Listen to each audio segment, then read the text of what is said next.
Hola, bienvenidos to this episode of Starot Talk, where we will be discussing the astrology for the week of September the 28th through to the 4th of October. There is not much happening this week. It's a super calm week, and as always, I feel that we need these weeks to recalibrate and to balance after otherwise quite exciting astrology, if we can refer to it that way. The eclipses happened in the bulk of September, and with eclipses, you can feel them up to a week before the official eclipse window begins and up to a week after. Last week would have been the week after, so we were likely still feeling the final tremors and whispers and rumbles of the eclipses that took place. Not to mention, we have Mars in Scorpio making a square to Pluto in Aquario, which in and of itself is its own event. You should never be afraid of the astrology. Astrology is not a punishment. Astrology is not something to look at and let it steer your life entirely. It is a tool that we can utilize to strategically make decisions in our life should we be privy to that level of resourcefulness. And so the stars are here for us, and they are also going to give us a heads up of what the energy will likely be. When we come out of a set of weeks, a period that was likely very intense or loud or dramatic or changeable, we need to catch our breath. This week is that for the most part. We start off really with the biggest aspect of the week on Wednesday, the 1st of October. We're going to have Mercury in Libra make a square to Jupiter in Cancer. And with Mercury in Libra, the conversations are very justice oriented. They're very pragmatic. There is a focus on finding the balance between one perspective and the other person's perspective. Libra is also a masculine sign, and so there is a tendency to want to look at things from a very logistical, very detailed, and matter-of-fact perspective. With a square to Jupiter in Cancer, Jupiter has been in Cancer since the summertime. We'll be here until the summer of 2026. So the themes likely have been revolving around what we nurture, what we want to take care of, and what matters the most for us. What are we generous with, and what we are receiving an abundant amount of information in regards to these Cancerian themes. Oftentimes, Jupiter in Cancer brings us an influx of huge emotions that we need to hold within the body and find the best way to channel them and transmute the emotions so that they don't just sit there and stagnate. Think of when you eat way too much food, you need to move because it feels uncomfortable to sit with so much. Jupiter is a benefic planet, meaning that it is generally well-intentioned and supportive, but too much of something is not always good. So all of that to say, Mercury in Libra making a square to Jupiter in Cancer could have us diving into discourses or conversations or just engaging in ideas or thoughts that have us evaluate our relationship to how we balance what we value in life, how we balance our sense of ethics and morality and justice alongside what we deem the most important for us and what we want to protect and what we value. And if this does bring about really big feelings and emotions as you have these conversations, whether in a social group, because Libra is very social, or if it's more on an internal level, whatever it is that comes up for you will likely be demanding that you utilize it to transmute it and alchemize it in some way. So as an example, let's say you have Libra in the 4th house and Cancer in the 1st house. Mercury here is likely amplifying themes of harmony and justice and balance with your core beliefs within your private life And even within the home or family, maybe you're having a lot of conversations with family around this time about external events or just what you deem fair or equal. And if you have Cancer rising, you would have Jupiter in your first house. So something about these conversations might be directly impacting who you identify with, or how you identify, or how you show up in the world, or even how you feel on a physical level. So I think that this day is important because it allows us to equally measure where we're at in this moment in time and where others are at, and sort of do a bit of a temperature check. And if you find that you come up against some big emotions, they don't even have to be negative. They might be really exciting or positive. Jupiter just amplifies.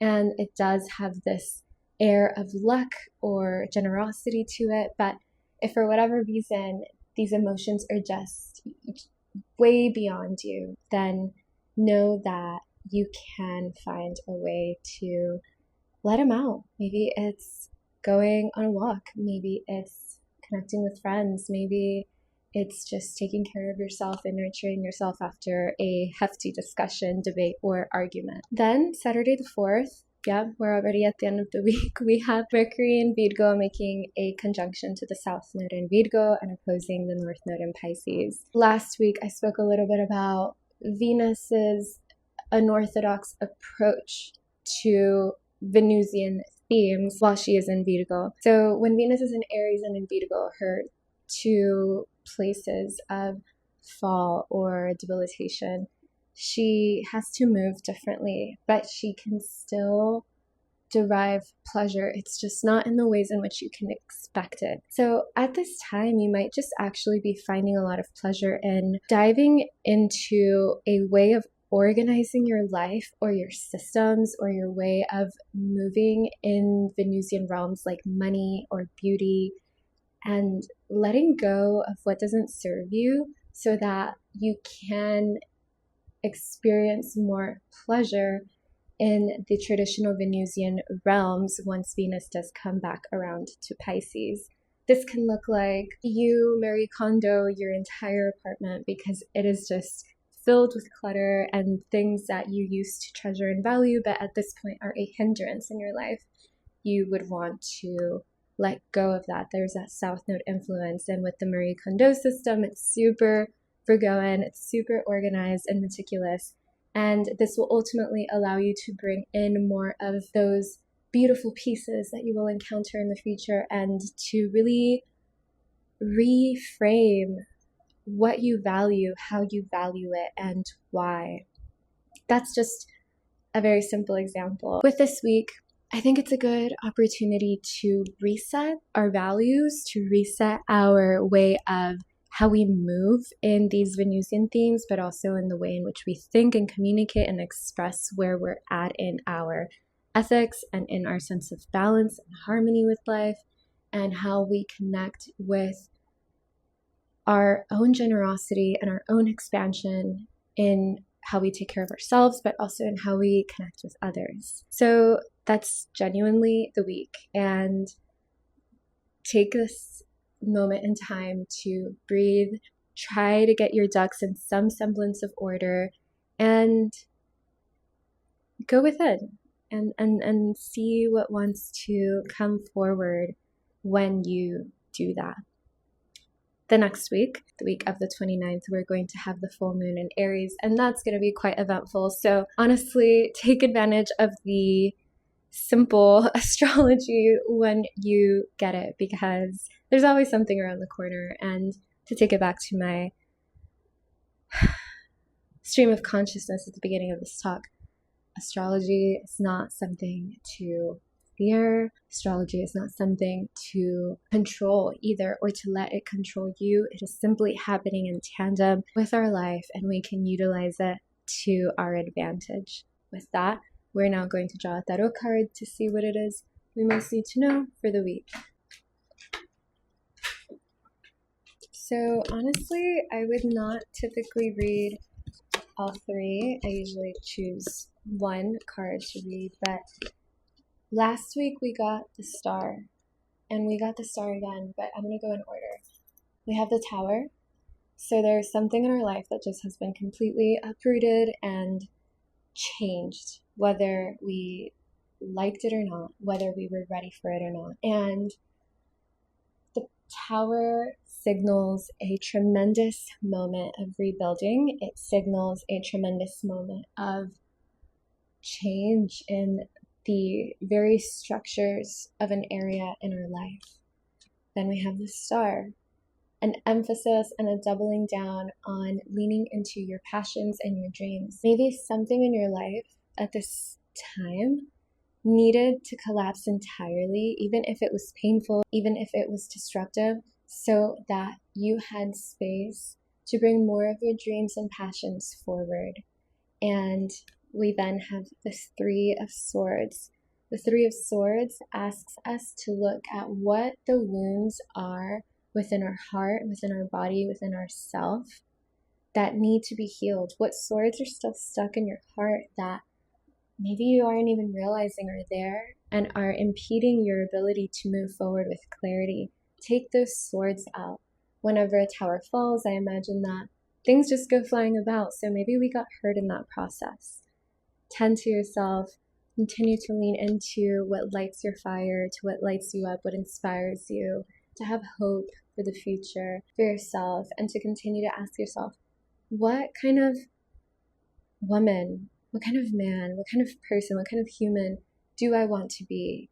And what needs to go? And what has already left? And how do I feel now that it's gone? And what do I want to do next? And what would be the most exciting, most loving, sweetest, aligned thing or action for me to do next after all of this?